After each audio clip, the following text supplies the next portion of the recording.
Welcome back, everybody. You are listening to Joygasm, a video game and movie podcast. I'm Russ, Xbox Live Toaster 360. He is Steve, Xbox Live Stevavitch.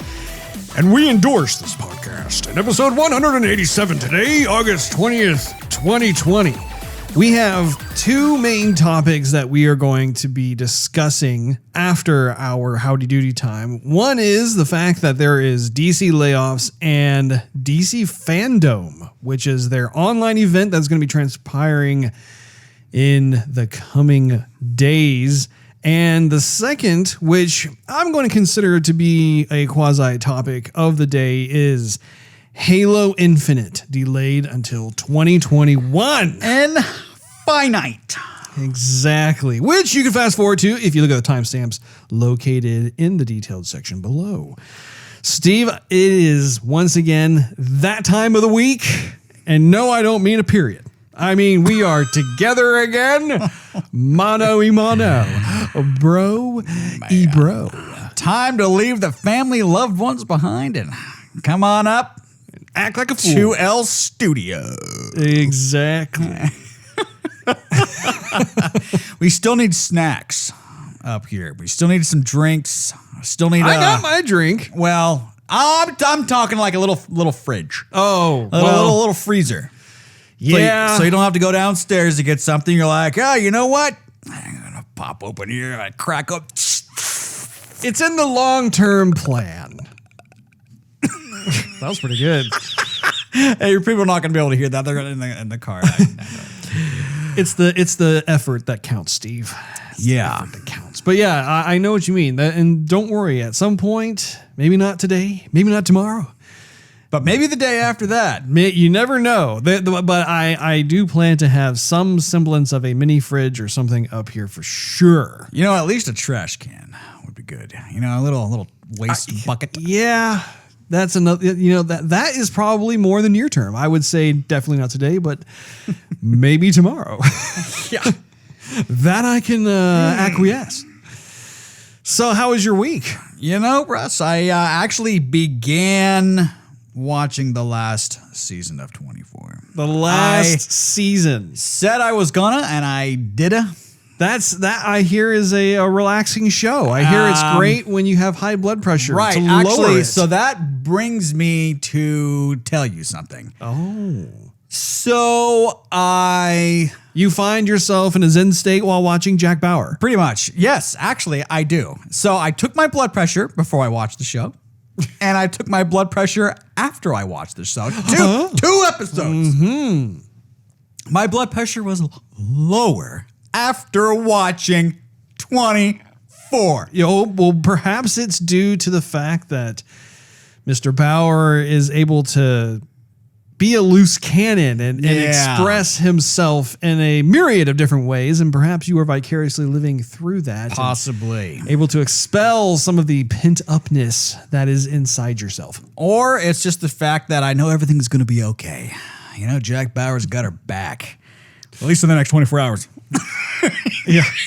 Can you imagine if you lived a life like that was filled with that much intensity and conflict and who knows what in every 24-hour period? It's not for me, Steve. I would be looking for workman's comp on life. Yeah, really. You know, he went back to CTU. Of course. And he was there on his first day and getting to know everybody indirectly, whatever. And the counter-terrorism unit. Right. And does not want to be there. He wants so desperately to be retired and not a part of this whole scene anymore. Chloe O'Brien's there, and everyone's like, "Oh, the legendary Jack Bauer! Wow, he's here! I'm here for the paycheck." Right, and then so he said, problems start to happen, and he just goes, "I hate this place. I hate this place." I'm like, "Yep, you probably do. By now, I would be saying the same thing." It's funny he said that like on the very first episode. A lot of history with that place. Yeah.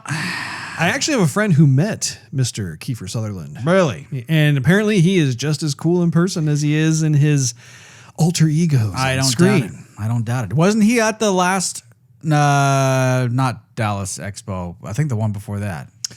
I think he may have. He may have. I don't recall 100%, but I do know that he was at SDCC a couple of years ago. I wasn't there for that, Russ. No, you were not. So what have you been playing, Steve? What else have you been watching aside from the last season of 24? Actually, you know what? The only other thing I have been playing is Ghost of Tsushima. Tsushima. And where are you? Well, actually, let's be careful not to give any spoilers away. Are you still in Act 1, Steve? I am still Act 1, Russ. I'm finding all the secrets before I move my way northward. Good man. Good man. And I noticed you changed your clothes. I kind of went through a bit of a wardrobe styling thingy. The outfit that you saw me in, I know. I wanted to kind of dress it up just a tad because I was watching. Yes, the hat was a little too ripped and shredded. Doesn't necessarily keep the sun out of your eyes. It's a little. Yeah, I was gonna say it's a little anti-utility. Yeah, and so I was like, I need to get that. I am a little bummed that as you upgrade the outfit, really the hat is the only thing that goes through a major change. I was watching the fabric. I'm like, if there are any kind of changes, it must be really subtle because I'm just not seeing it. Yeah, but it's a cool outfit. It is a cool outfit. I think what you have to do is you see if you were watching my Twitch feed, Russ, you would have known that. I've yet to upgrade that one as far as you have, I believe. But I have upgraded it, and I saw the Traveler, the merchant dude. Yes. And I used my flowers to seduce him? Yeah. Hey, I have a bunch of posies for you. I used my flowers to make a little dye, and now either I look a lot better. I look a lot better. You're talking about the guy who's kind of by himself up on that mountain, and he has like all those like pieces of fabric that are like drying in the wind. Are you talking about him, or are you talking about? No, there's a dude that walks around. He's like in the survivor camps. He's got like his big old backpack and stuff on him. Have you been introduced to the person I'm describing to you? I may have. I found him on happenstance, Steve. I was just kind of doing some random exploring, and I was thinking, I wonder if there's anything up on this mountain. And I found my way up there, and there's a dude by himself, and apparently he's like the master dyer. And you can bring him any particle of clothing, and he has all the different colors and whatnot. I have not actually enlisted his services yet, but I'm pretty excited to give it a shot at some point. I saw you got the longbow. I did. I also got the longbow. Good for you. Not sure if I'm going to be using it a whole heck of a lot. I will say that the abilities of the longbow come in handy. They are noticeably different from the halfbow, Steve. I know. I've used it a little bit. I have not used it that much, but I have used it a little bit. But then I found I was switching back to the halfbow because I just wanted to quickly headshot some folks and didn't necessarily want to use my heavy arrows to do that with. So I went back to the halfbow, at least for now. But I did dress up mine a little bit. I had a couple of flowers left, made a nice little purple sash. Oh, really? Something on it, yeah. On the bow. On the bow. Well, that's nice, Steve.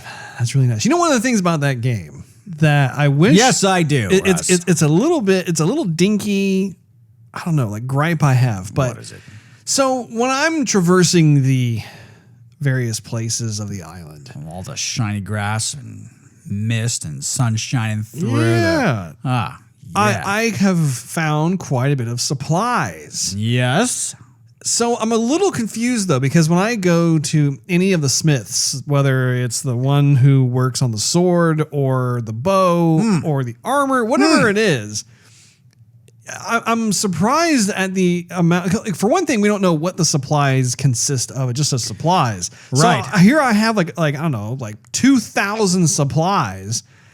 And it just gets used up so fast. I'm thinking to myself, I could totally go through and update a bunch of stuff and get a bunch of upgrades. And like, I'm lucky if I can do it like twice. And then it's like, no, you need some more. And it's like, what consistently supplies? So my thing is I wish that they would be a little more descriptive with that, or maybe not just give out. Like, to me, it's weird to think about how in order to have my katana get sharper, I need, say 750 supplies.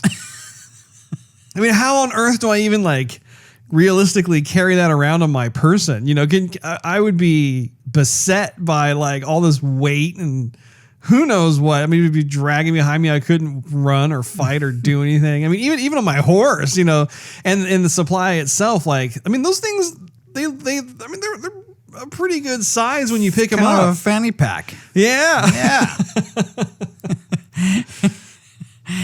You could duel somebody. You have like 500 fanny packs on you. Okay, hold on a second. I'll duel you. Yeah. I just gotta find my sword. One of these fanny packs. Just give me a second here.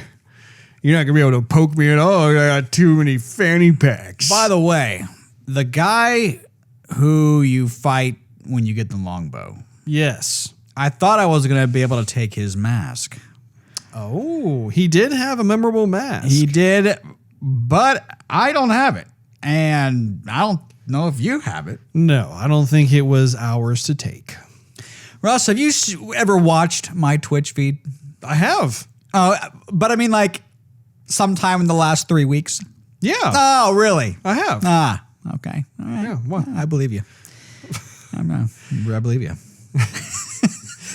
You're you get, there are points where you get a little grumpy. No, I do.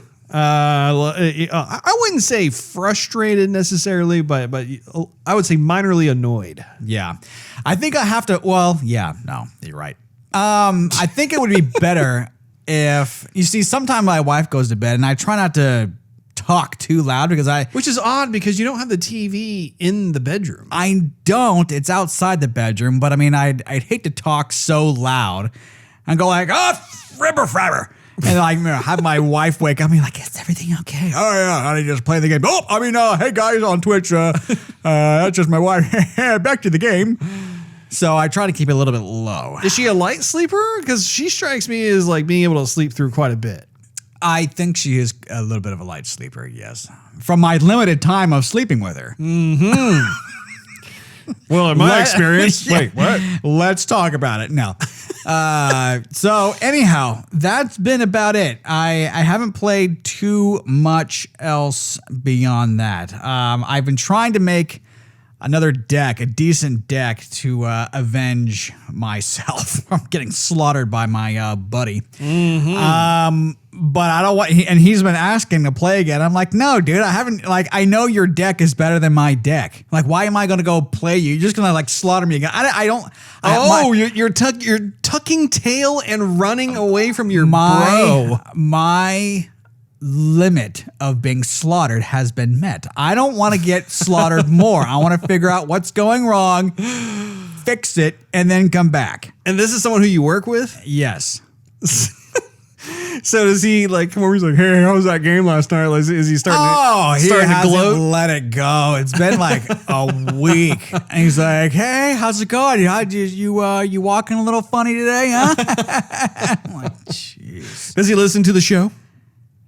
Well, he says he does. He says he does. I don't know if he's a weekly listener, that bastard. Yeah, we'll see how it goes. Well, you have to ask him if he listens to this one. Talking about you.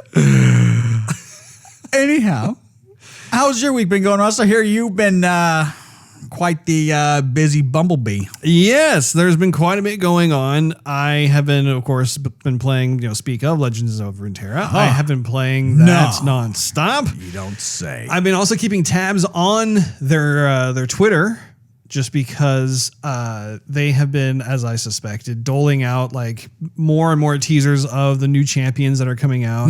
It looks like... Oh, speaking of which, sorry to cut you off. That's okay. Finally got Draven. You know what? I don't know if I think I might have unlocked Draven recently myself. I finally got him. I have never played him. No.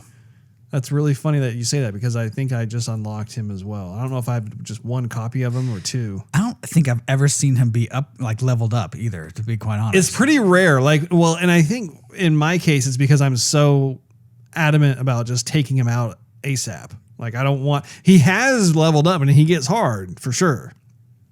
But for some reason, like, I don't see him getting leveled up nearly as quickly or as often as some of the other champions. But when it comes to the new champions, I was going to say, I think certain ones are joining pre-existing regions, which is fine. It's like, okay, cool. There's more from that region. But then, as we've talked about in the previous episode, they have this new region that's coming out in just a few days. And so I'm looking forward to having that come out. I think that it's going to be a lot of fun to see what all these characters do, because it's not just the champion cards, but all these other cards that represent this new region. And it'll be fun to play against. It'll be fun to play with. And so that's always a great thing. One of the other aspects to the game that I didn't realize until I think it was today is that event is now over. Right. So it was funny because I didn't actually put any money into it. You know, you have to pay in order to like kind of I guess just to participate. And there were certain things I thought were fun, but ultimately nothing that was like, oh, can't live without that. I got to get that. So I ended up not spending any money. And so all the progress I made just kind of petered out. I think I did score some freebies out of it, which is, you know, it's like, okay, cool. I got some stuff out of that because I earned it, but definitely looking forward to that next part. So one of the things that you and I talked about was with regards to Ghost of Tsushima, they came out with this trailer that is talking about how you can have this like online co-op multiplayer mode. And I'm not exactly sure what the game types are for it, but I'm really excited for that because that means that you and I can play side by side. I think that's pretty sweet. You know, they're going to have some sort of raid. Well, I have no idea. I don't know if it's like survival mode, or I doubt that they're going to have, well, I was going to say, I doubt that they would have some sort of huge story narrative that you play through, but maybe they do. I don't know. And I don't know if they're going to charge for it or if it's going to be a free update / upgrade to the pre-existing game. They weren't really giving out the details on it, but I was really surprised at how fast of a turnaround that was because the game just came out and now they're already like pushing this thing out. And, what I think is really fun too is that it actually has, or at least it seems to present itself as more of a supernatural world than what the current game has. Like when you play Ghost of Tsushima, it is very decidedly kind of ingrained in ancient feudal Japan. It's not like Sekiro Shadows Die Twice, where they made that conscious decision to have the combination of like ancient feudal Japan with, you know, real living supernatural types of creatures and ghouls and that sort of thing, which I mean, we talked about before, we both really think is cool.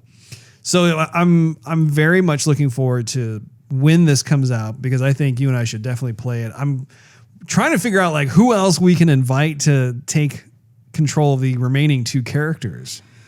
I'm sure we can find a couple people. I'm sure Sean might join up with us. I think, well, yeah, that's actually a possibility. That's a good idea. Here we are, good old friend Brad, if he ever is online when we're playing. I'm not going to put my cards on Brad until he joins up with us. It's been a few years, Russ. We've been talking about it. Yeah, join squad. It's been a moment, hasn't it? Yeah. It's been a moment. One of the other things that I wanted to mention about Ghost of Tsushima was I was playing it last night during the stream on YouTube, and there was a particular battle where I was taking on, I think, like at least 10 guys at the same time. And that was, I wasn't sure if I was going to make it out alive. There were several moments where I was thinking, okay, goodbye, cruel world. But I was victorious. I was pretty impressed by that. I was like, okay, all right. And I, as a result, actually unlocked the fourth samurai fighting style. I unlocked it as well. Thank you very much. It's like we're simpatico. Man. Love it. And I like that stance. It's the moon stance. Or the moon walk. I see what you did there. Yeah. So one of the things that you have seen already, but that our listeners have not seen, is that we got part of the Skyline Diffuser mounted on the wall. So if we look to my right, which is your left, and you can see that we have 7 of the 22 rows actually mounted up on the wall. What do you think? It looks woody. It does indeed. And what is this supposed to do? It's supposed to like kind of buffer the sound a little bit or just look pretty? Well, both actually. So the Skyline, so just as a reminder, the Skyline diffuser that we have built, more like I have built. I've looked at it a bunch. Yeah. So it's about 7 feet wide and it's going to be about 6 feet tall. And so the purpose of it is behind any given Skyline diffuser is that, yes, what it does is it helps to disperse or diffuse Yes. sound waves. Ah. So if you are watching a loud movie or Sure, you're playing Russ. a loud video game or course. you're doing a podcast recording, basically anything that emits Yell sound. as much as we want. Well, and that's one of the challenges in our studio space is that all the walls are just flat. They are all these flat surfaces. And so what happens is that all the sound waves bounce off Right. multiple walls. And of course, that's what creates the echo, reverb, that sort of thing. Right. So when the sound waves goes in there, it gets trapped among all the different depths of the wooden blocks. Right. So you're telling me if I walk over there and stand like an inch away from it and yell at the top of my lungs, no one in the rest of the house is going to hear me. Well, no, I'm not saying that at all. I'm going to try it. It helps to absorb the sound itself, but that's not like the one-stop shop in terms of making the entire room just all of a sudden work. Like there still needs to be prime acoustic paneling mounted and Sure. some other things. It's step one, Steve, Right. of a multi-step process to have quality acoustics in the studio. But yeah, to your other point, it is also, in terms of a visual aesthetic, it makes for a great accent piece. Like when this thing is fully sure. put up there, it's going to look great. It's pine wood. So Yeah. if you notice, it has lots of cool textures from the trees that it came from. And the nice thing about it too is that when we get our lighting set up, we can put colored lighting on it. And I think it's gonna look really nice. So it's gonna serve as part of our backdrop for when we go to video, which is pretty cool if you ask me. Couple other things I wanted to share with you, Steve. Yes, Russ. First of all, Bottleneck Gallery has put up a Batman Dark Knight poster. This is from the movie. Do you recall the teaser poster before that movie came into theater, Steve? No. So I'm not even sure if you've seen it or not, but it was the one where it shows Heath Ledger and he's kind of doing this and you can't see his face, but he's drawing the red smiley face and it says, "Why so serious?" Yeah, I remember that. And like his face is like totally blurred out. You can't really see, you can kind of see it, but you can't really see it. And it says Batman the Dark Knight. Like I think you did see it. I think I did see it. I think it'll look familiar if I see it again. Well, it was Why really so serious? Yeah, exactly. It was very popular when it came out. Great idea for a teaser poster. And this particular company, which is based in New York, actually had the idea. They started this new type of series of prints. And this one is what you call a lenticular print, Steve. Have you ever heard of a lenticular print? Sounds something along the lines of like lenses and lights and stuff. So remember back when you were kind of like around the time you were a kid / teenager, Right. When you would go to the theater, sometimes when you'd walk by various movie posters in the display cases, some of them would look kind of 3D. Right. Yeah. Right? Kind of like change kind of the perspective you're looking at. Like, Exactly. Yeah. It would kind of like change its perspective based on where you were looking, that sort of thing. Right. Well, anyway, they got the idea to actually start incorporating this in some of their prints. Right. Oh, is that the one where you look at it one way, it's a Joker, and then you look at the other way, it's the Batman, but he still has like the smile or something on him? Or So that's not what this one is in particular, but you have the idea where like there are different approaches to it. This one doesn't have anything that changes based on if you're looking at it more to the left or to the right. This one actually, like based on Heath Ledger's pose, he kind of rotates with you as you walk left to right. So anyway, I was able to score one of these. I was very excited about it. I got it. There were only 550 made. Oh. and it was available for anybody who was, wanted to try and order it online. It's 24 by 36. And so I'm very excited to get it. This is the second one that they've done. The first one they did was actually based on 2001: A Space Odyssey, which looked really cool, but I just don't have an emotional attachment to that movie as much as I do with The Dark Knight. So I'm like, oh, dude, that was like one of my favorite teaser posters anyway. And to have them do that, it's like, yeah, I think I'm going to have to go for it. So. Pony up the money. So when that comes in, I'll have to show it to you, and hopefully you'll dig it. Maybe I'll put it in the studio. It'd be kind of cool. Oh, Russ, where else are you going to put it? My office. Oh, yeah. Well, I got a bunch of naked walls, Steve. They need some TLC. You know what I'm saying? Yeah, they do. Finally, one of the things I wanted to talk about is, so I saw this trailer and I sent it over to you. Uh-huh. And it's a game called Dark Myth Wukong. And I had no idea like who made this game, what it's about, whatever.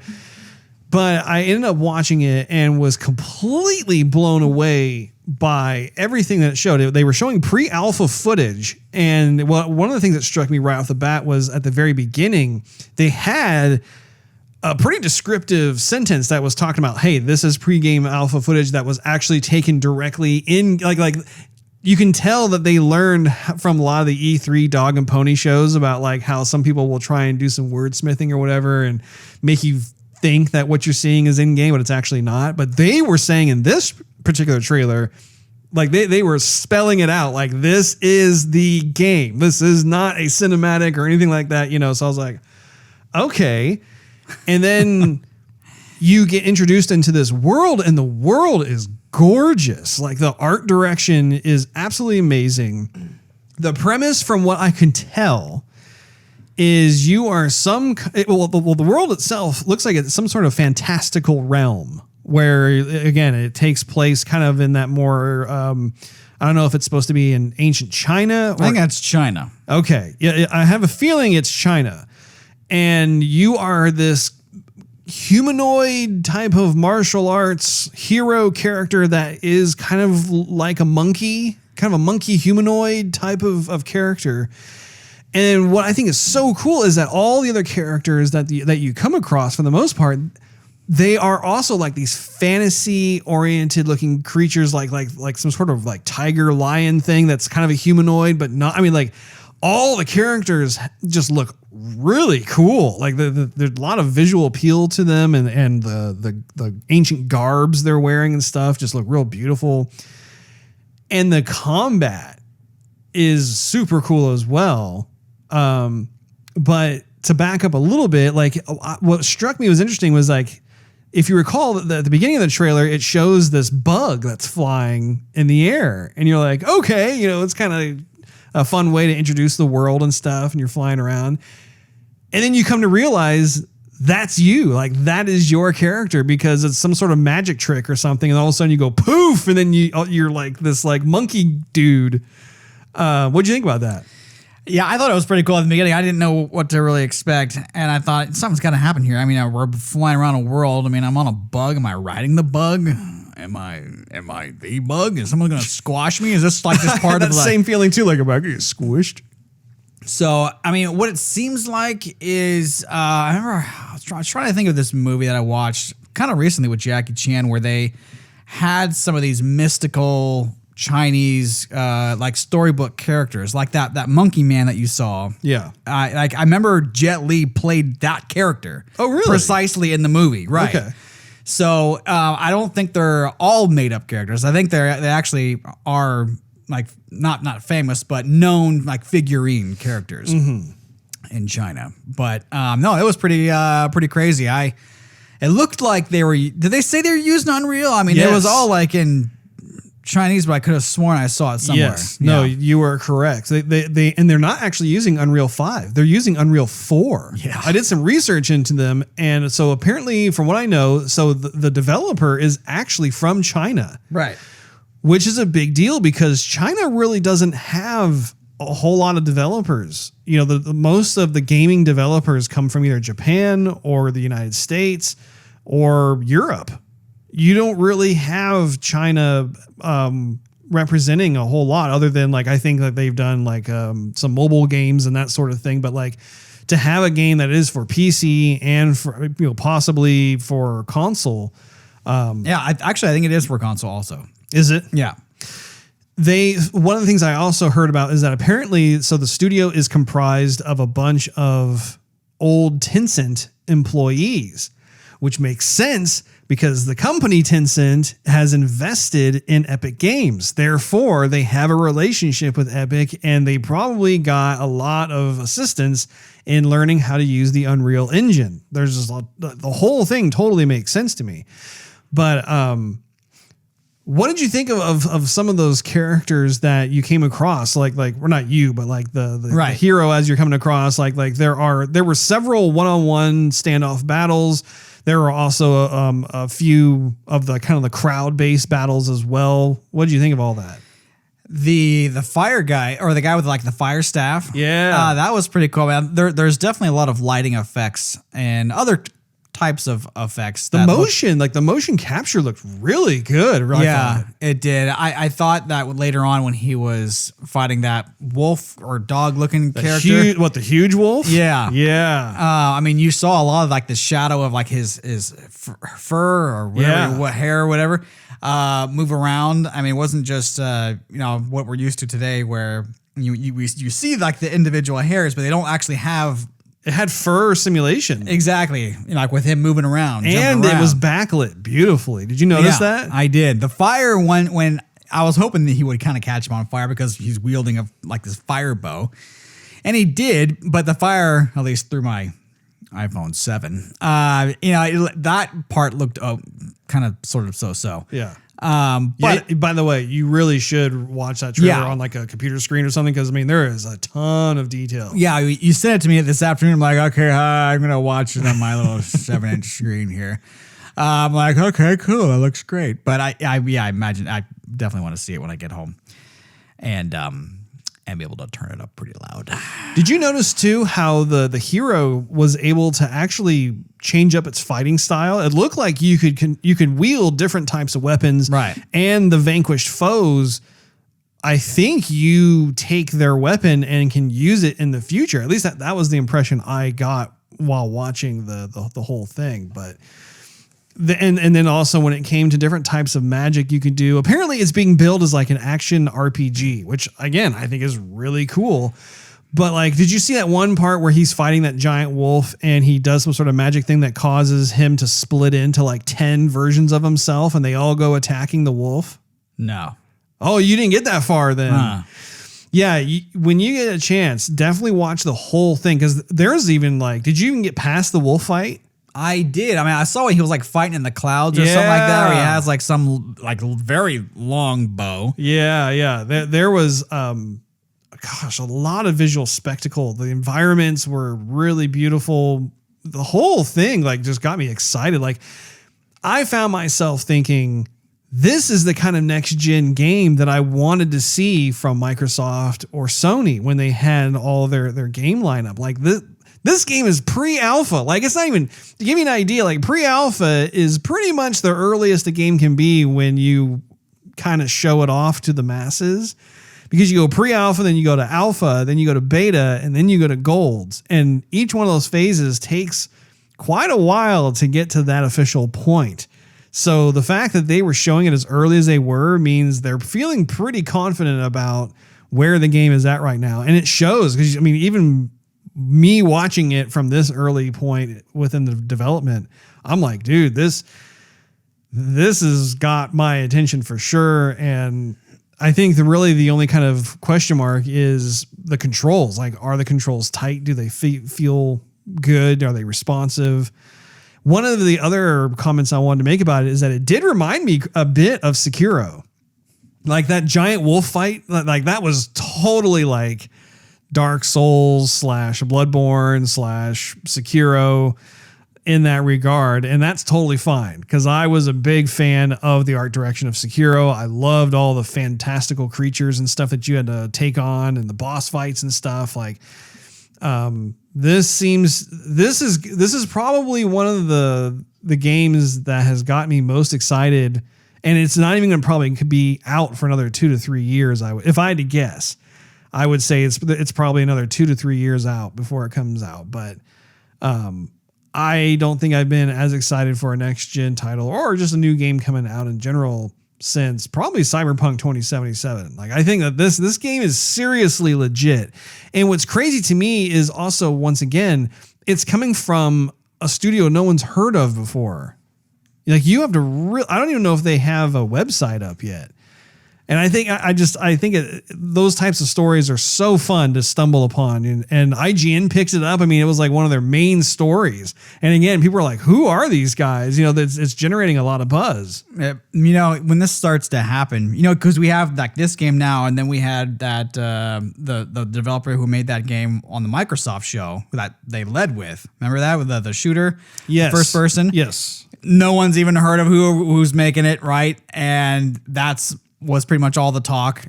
You might see some new developers come out of nowhere because they're making the games that everybody wants to see. And the bigger dogs aren't coming out with the games that everybody wants to see, maybe because they have stockholders or something they're supposed to please. And the little guys don't. They just want to make something cool because they have a vision or an imagination that other folks don't, and they want to put their imagination into art form.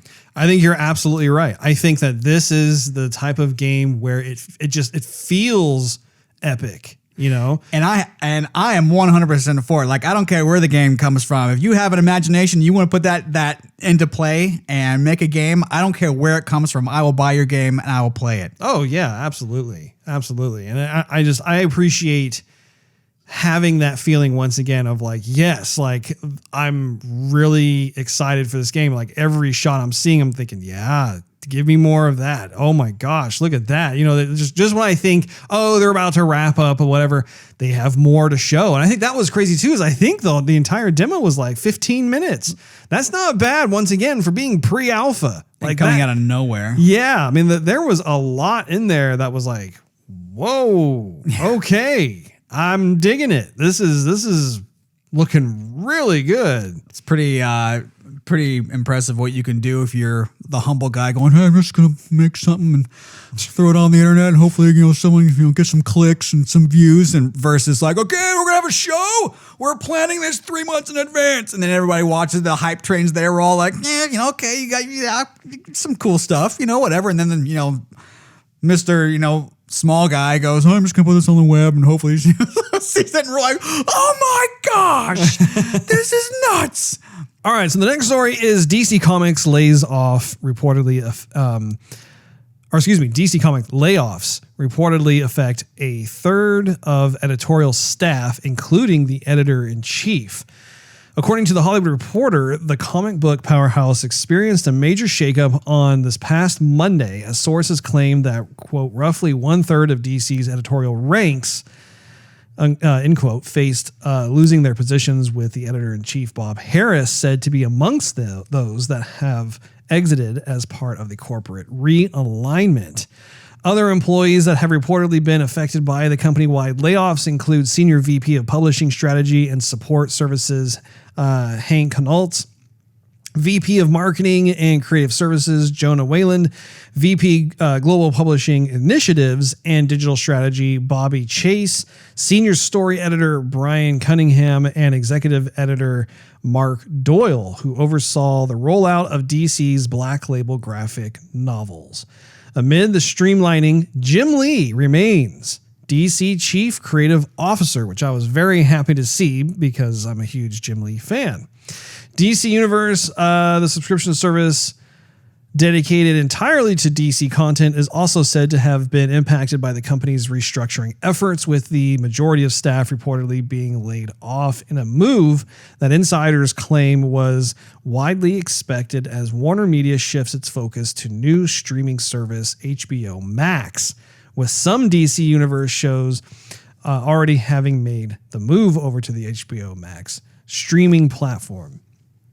So I'm going to stop right there, because that's part one of this entire story situation. But I I really do feel for those who lost their jobs. I have been in that situation so many times where if I'm working for a creative studio or creative agency, whatever it is, my field of work is similar in that regard where you're really busy, things are going well, but then also you can have layoffs and then you're on to the next journey, the next search for what you're going to be doing next. I, for one, I'm surprised and not surprised. On the one hand, I'm surprised because there are so many high-level people who have gotten the axe with this. But at the same time, I'm not surprised because I do think when I look at these different job titles, I think that they haven't been doing as effective of a job as of late. Like if I were to compare like what Marvel has been doing versus what DC has been doing, I would say that Marvel has been doing a much more effective job in those areas of, like if I'm looking at here, VP of publishing strategy, marketing, creative services, global publishing initiatives, digital strategy, like all of those things going on. Like I would say the one thing that has been working in their favor for DC is Jim Lee. And Jim Lee being the chief creative officer, that's why there has been a very noticeable shift in terms of the visual fidelity of comics, even a lot of the content that is being produced for these marketing strategies and that sort of thing. All of that looks fantastic because he's the one who's actually at the helm doing that. So I can see how that works. But in terms of the direction and the strategy that they have been utilizing for many years now, I think that has been problematic for them. And it carries over into other places like in their movie industry, for example. They have failed largely to cultivate the same type of ecosystem that the Marvel Cinematic Universe has made. And I think when it comes to some of these other things too, like the Black Label, for instance, I collect that comic. I think it's a really neat idea. I think the problem though is that particular style of comic is much more mature than your normal comics. And so therefore I think it appeals to a niche market. And I think that it's not as widespread in terms of sales as a result of that. So I could see that being kind of a bit of an issue. One of the things that I find also kind of bizarre about this is the timing of it, which leads us into the second part of the story.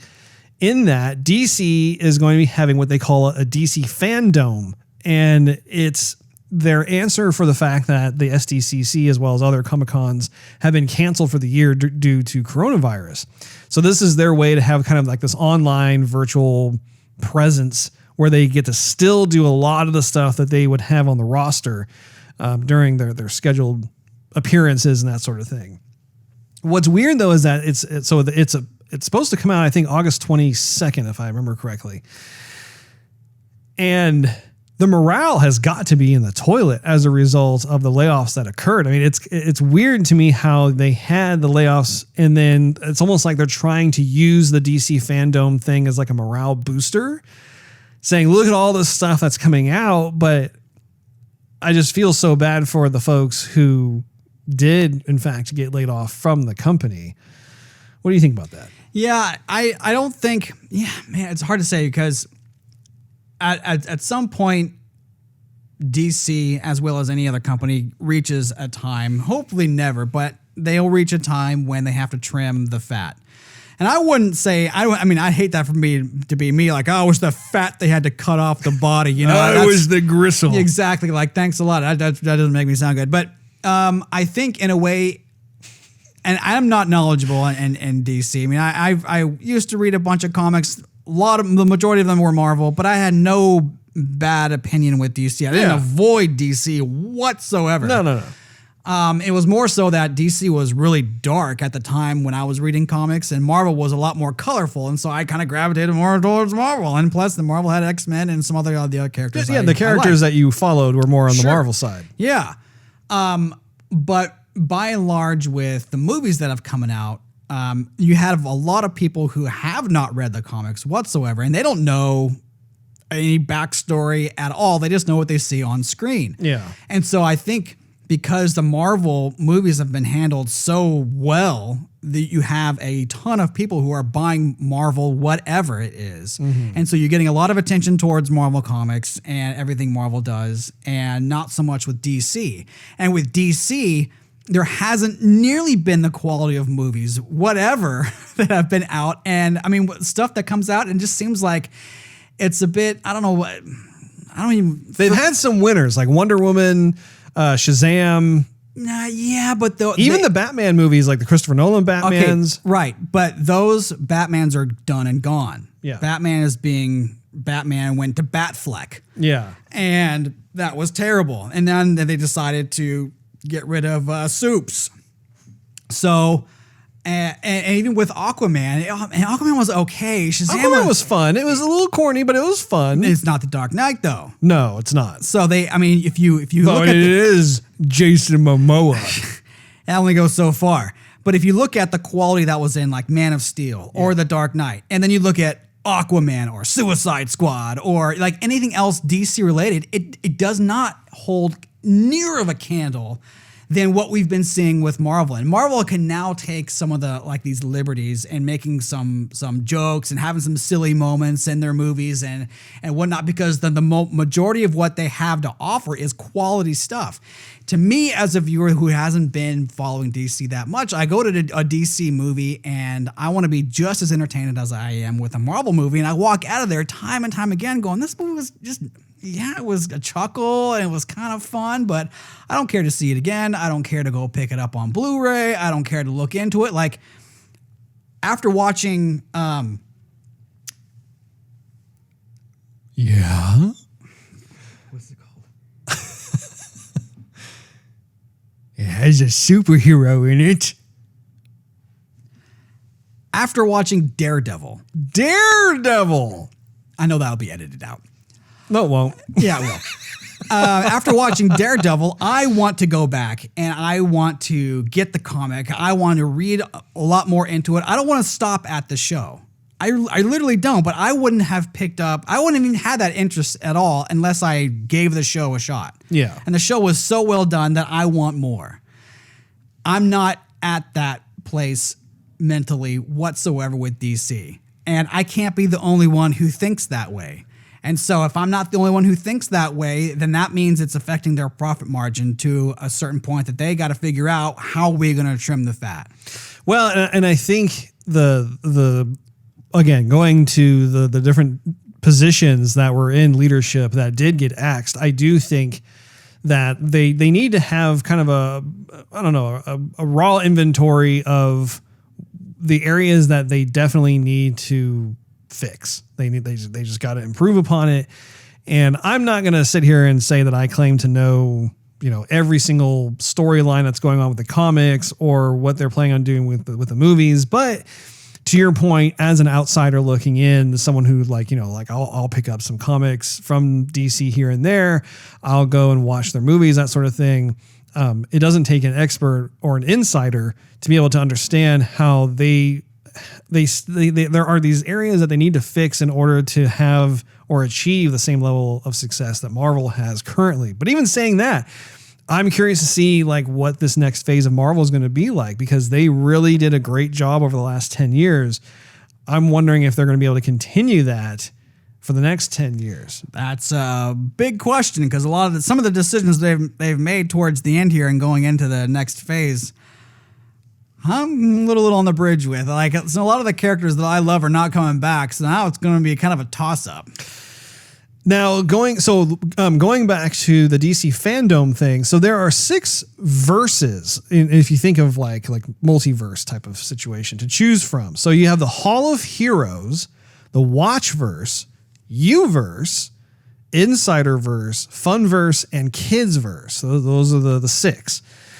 Each has its own unique theme that will go over below, that we will go over below, so everybody can have a better sense of what to expect from each one. So with Hall of Heroes, Apparently, that is where all the major programming will happen, such as new content and panels about your favorite DC shows, movies, and games. It's essentially kind of like what Hall H is at San Diego Comic-Con that everybody tries to get into, that you spend the night on the concrete the previous day in order to try and get a spot. That's pretty much what it is. And that's probably what I'm going to be really looking at when this whole thing goes on.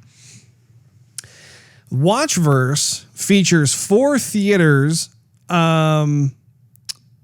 which will be celebrating different types of cultures and that sort of thing. It's according to what the article said. It apparently fans can watch hours of DC content, whether that's new content or rehashes of stuff that's celebrated, like, you know, Batman the animated series, for instance. I don't know. But that's, you know, that could be a fun thing too. Like if they all of a sudden make for a certain amount of time, certain things that you'd have to either like have Netflix for or whatever else. You're like, oh, you can watch it this one night only. It's like, oh, okay, cool. Uverse puts the fans at the forefront and displays their art, cosplay, and other fan-made content inspired by the characters and worlds in the DC universe. So that's fun. If you have any kind of creative bone in your body and you want to be able to show that off, it's a fun community type of situation there. You have Insiderverse, where fans can take behind-the-scenes looks at how their favorite DC comics, games, TV shows, and more were created. Again, for someone like me, you know how I am. I'm a big fan of that sort of thing, looking behind the curtain, seeing how these things are done. And then finally, we have 2 more. Funverse is an interactive space where fans can view free digital comics, buy merch, and participate in other fun activities, whatever those fun activities may be. And finally, that kind of segues into the Kids Verse, which is a verse made just for kids, featuring a Teen Titans Tower and DC superhero girls Sweet Justice Cafe, which my daughter may just like.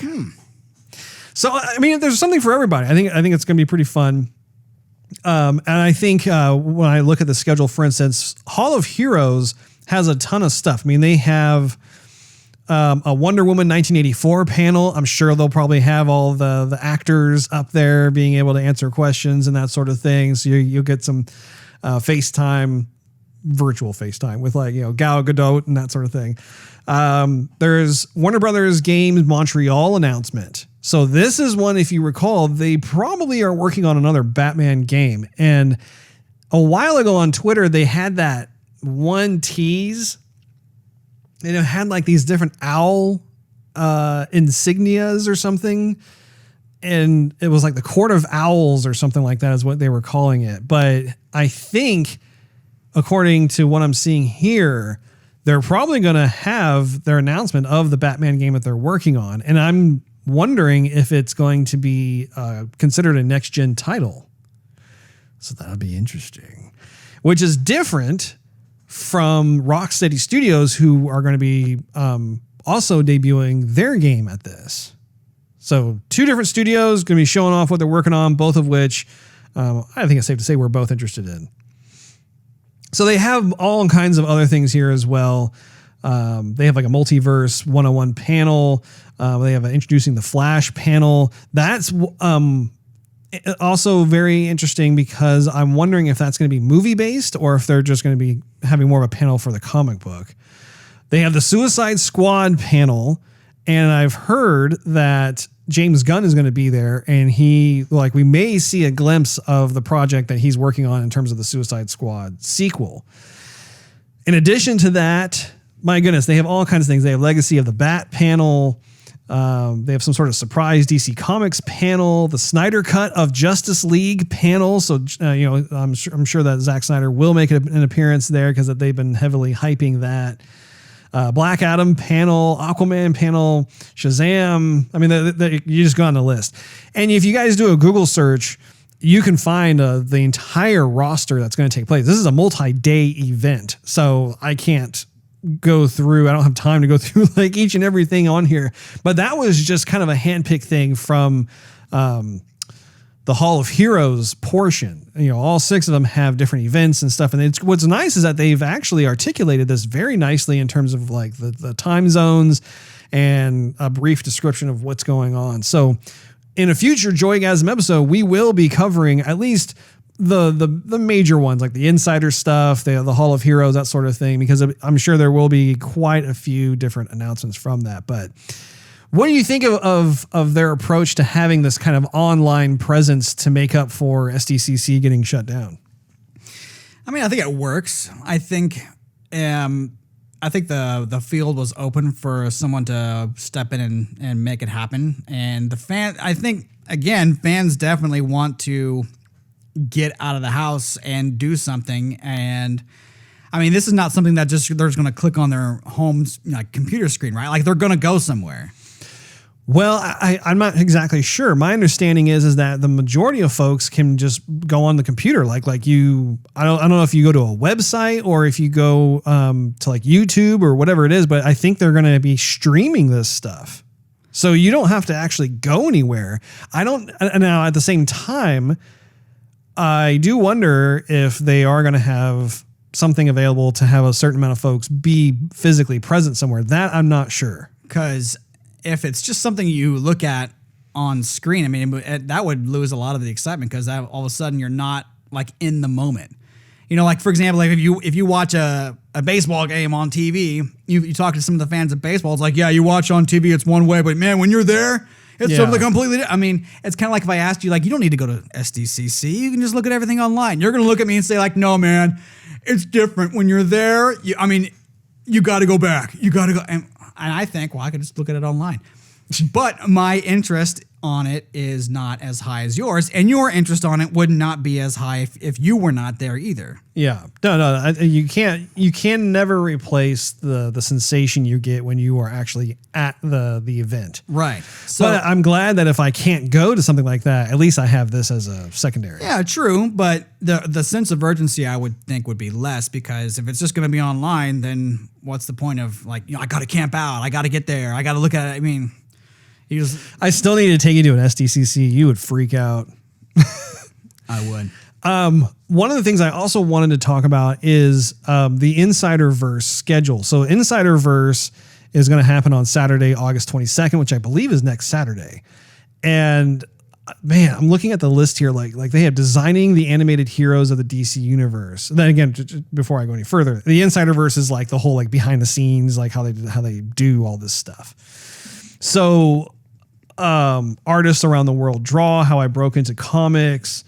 They have Hot Wheels, an inside look at the Batmobiles and beyond, how DC books get made. They even have like the comic store thing. They have inside editions. My goodness.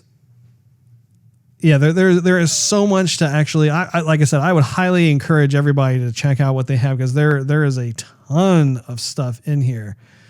The Sky, the amazing story of Superman.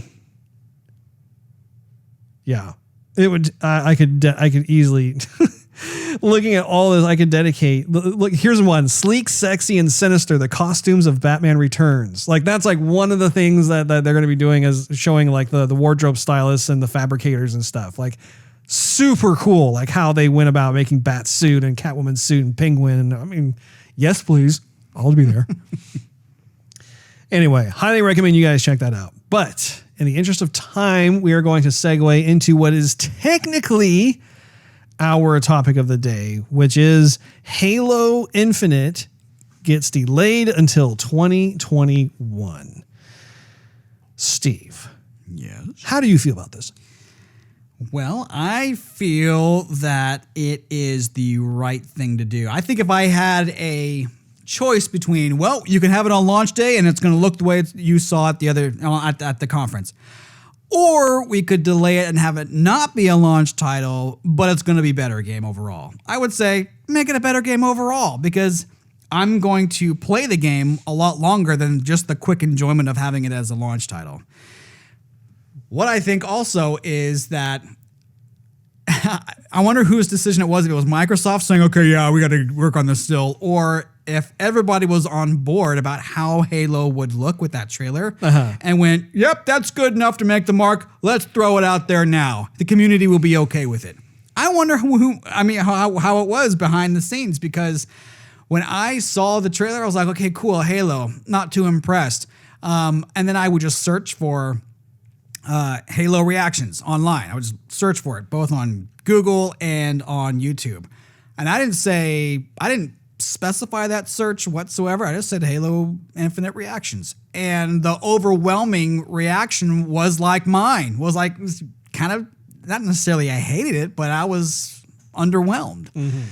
And I have to think that is it the decision to just continue making Halo games and the community who loves Halo would just continue to buy them no matter what kind of Halo it is? Kind of like if it was Star Wars, for example.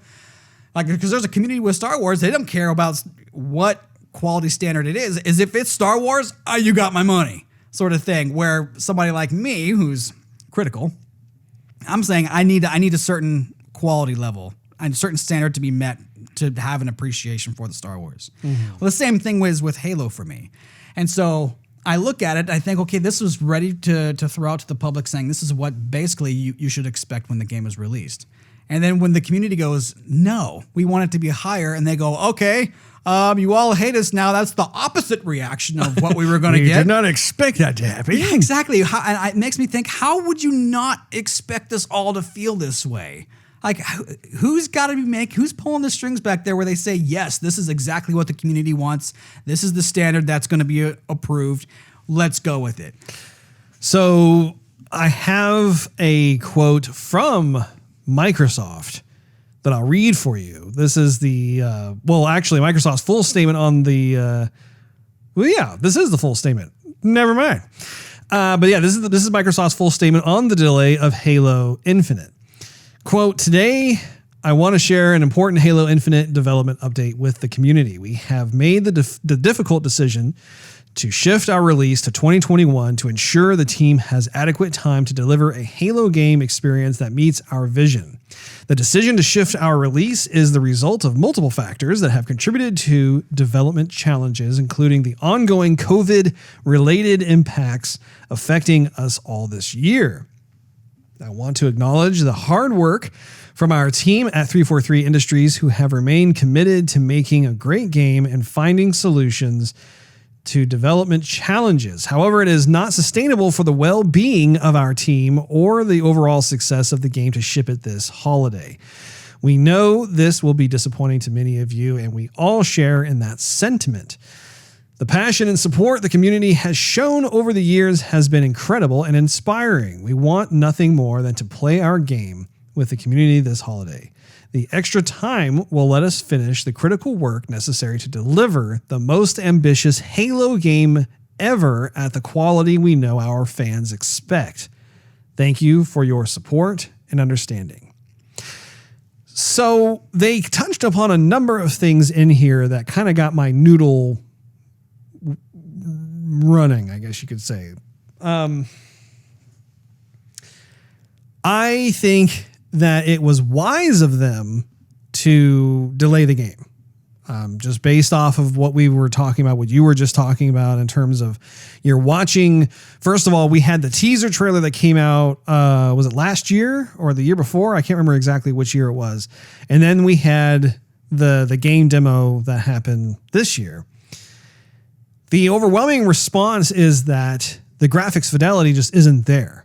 What was interesting, and I was one of the people who commented on this, is that when I was watching the gameplay felt Halo, which is good. That's a very big thumbs up from me.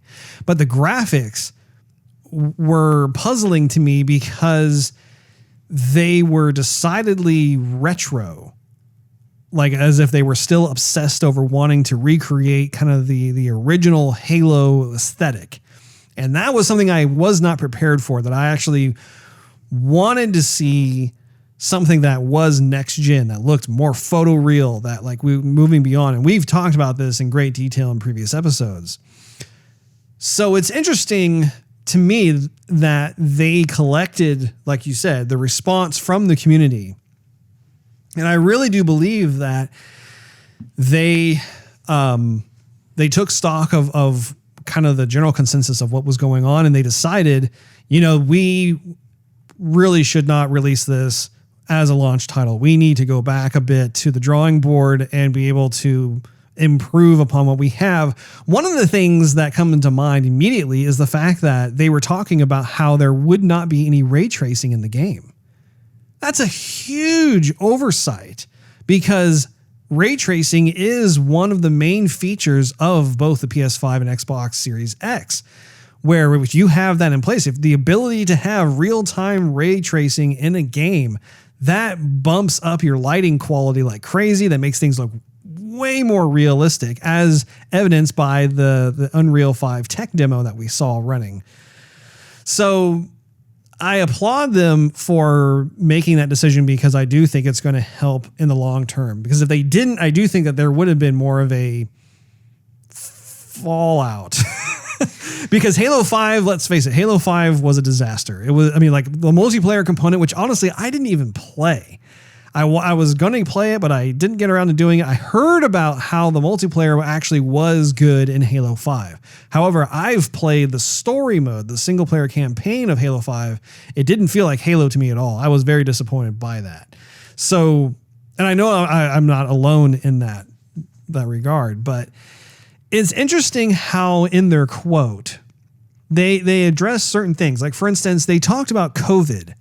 Do you think that COVID really had that big of an impact on their production pipeline? No, I don't, because I think that people work just as hard in the comfort of their homes than they will in the office. They put in more hours, being more comfortable. There's less office drama. There's low commute, and so you get, I think, a higher productivity out of people. But I don't think COVID had anything to do with it. I think that they're trying to point fingers and try and like just spread out the blame a little bit so people can understand and forgive them. Which, I mean, PR will be PR. That's just face it. But I think there was, I forgot who it was, but pre this story and probably pre that statement, actually, yes, for sure pre that statement, 343 came out. And I didn't tell you this because I didn't know we were going to talk about this story today. But that's what we call living on the edge. 343 was basically saying that there were criticisms both that their staff assumed would happen and some that their staff didn't think was going to be so critical on. And that, to me, is almost a tone deafness to the community they're trying to sell to. Because when I look at the game and looking at or hearing or reading about any other person's reactions, just my own, I would think the gameplay, yes, solid. The sound needs to be worked on. The graphics definitely need to be worked on. The story I'm okay with, but as of right now, it still looks like a game that needs a lot of work. Not ready to be shipped, sold, distributed, whatever. This is not done. The game is not done. And if they came out with a couple years ago with that trailer, I would say, okay, this is a work in progress and it's not going to be out for a couple more years. You guys are on the right track. If they're saying this game is going to be out in a couple months and this is pretty much, we're done with it almost, I would say, no, you are not done with this game. This is not what I expect. And the rest of the fandom agrees. But I shouldn't say the rest of the fandom. The overwhelming majority is on that page. But for their staff to go, well, we didn't think that criticism was going to be there. We kind of, okay, we'll go back and work on it.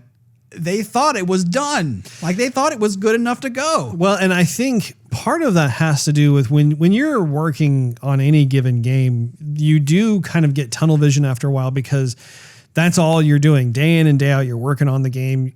You are making decisions that are very limited in terms of opinion because you haven't announced the game officially. You haven't shown off anything yet. So you have a very finite amount of people that are all working on it. When you start to apply the office politics component of it too, you have certain people who are in positions of authority and they're making the shots. You know, they're calling a lot of the various shots and making those decisions that trickle down and make an impact one way or another. And so I do think that is a potential danger that I think everybody has to they have to contend with. And I think in this kind of situation, again, it's good of Microsoft to go back and make some modifications, make some improvements, hopefully. But I think too, when I stop to look at what needs to be changed, to me, it goes beyond just the graphics fidelity. Like I would say, like one of the things that comes to mind for me is also certain things that need to be addressed, such as, for instance, why are we still fighting the Covenant? Right. You mentioned that on another podcast. Yeah, and I want to bring it up again here, where it's like, why are we still fighting the brutes? That we have a whole universe to go out on and have different types of alien species that you come across, different types of scenarios that Master Chief has to work his way through. I think that is also something that is going to start to impact my enjoyment as a big Halo fan. If I'm going back to just, okay, I'm shooting grunts again, I'm shooting the elites again, those kind of things have been done for the last 19 years. And I doubt that Microsoft will approach that either, because I think they have committed themselves far too long. If you think about it, I believe it's been 5 years since Halo 5 was released. So they've had about 5 years of development here. And if I had to guess, they're probably just going to revisit the graphics engine and make changes to textures and lighting and that sort of thing, which is good. Don't get me wrong. That is good. But I wish that they would actually really take stock of like some of the stuff that they're doing and be able to perhaps make some yank out some big chunks and fix it and put it back in. If they don't, I know I'm still going to enjoy the game just because I feel like they have recaptured more of the soul of Halo, which is good when it comes to the gameplay itself. I think that they have some good ideas in there and that sort of thing. And I mean, we'll both enjoy the game. Whether or not it's going to be at that level, though, where it's life altering or whatever, that remains to be seen. And it may just be that we have to wait until the next Halo game that comes out, where some of these things that I'm asking for will get addressed. It's difficult to know for sure, but do you think that it's going to be impacting negatively the launch of the Xbox Series X? I would say there's always a percentage that titles people are looking forward to on launch will affect the overall launch of the system, yes. That being said, I don't think it's going to be detrimental to the system's launch because... You mean like long term or short term? Short term, because in the long term, the system is quite powerful. A lot of the third-party titles that are going to be available for both systems will definitely run better on Xbox. So in the long term, I don't think it'll hurt them. In the short term, I think it will, because that's just one less game that we're looking forward to playing. That being said, I mean, if I had a choice to play more Halo or more Cyberpunk, I'm going to probably play more Cyberpunk. So I can definitely wait for Halo. And again, like I said before, I'm still a fan. I just want a game that I am used to playing that got me hooked in the beginning. Yeah, you want a compelling experience. I think that's the biggest thing is like, they've already done like the Master Chief Collection. They've already done Halo Remastered, right? Like we've already been down this nostalgic road of why we fell in love with the franchise in the first place. And that's great. Like I treasure those games. I think it's fantastic. But I think that there's a very clear and present issue with 343 in the sense that they have been in that line of thinking for so long. It's now impacting their decisions on a brand spanking new Halo game. It's like, guys, no, you don't have to stay on the Halo ring. I mean, seeing that again, I'm like, why are we back at a Halo ring?